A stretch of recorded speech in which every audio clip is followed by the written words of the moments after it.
na dia mbola voahelinarina raha zay a no nahatongavany bataillon multimissionnaire eto mifatotra Analamanga.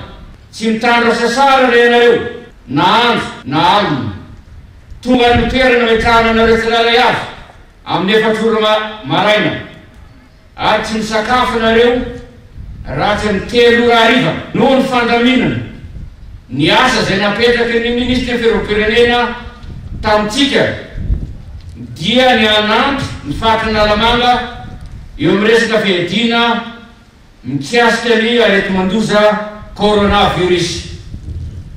Nandritra ny herinandro ny anesika izay dia nijery ny toerana misy nareo tsirairay avy aho, na teny Vato izany, na tany Apaibe, na tao amin'ny première test-danana, na teto amin'ny Kapisaty. Tsy nionina aho fa nandeha nijery nareo tany Akianja, tany Lasora, tany Moipo, tany Misobe, tany Fatra 67, Andravoangy, Itaosy. Fantako dia fantako ny fahasahirana anareo, fantako dia fantako ny avizana anareo.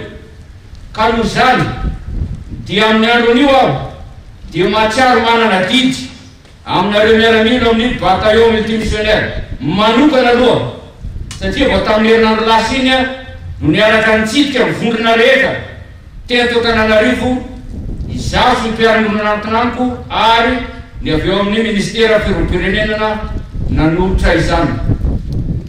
Noho izany dia manolotra aho ankehitriny omby telo ho an'ny bataillon multimissionnaire: kasibosy, gel, savony, rano ary visiera ahafahanareo miaro tena.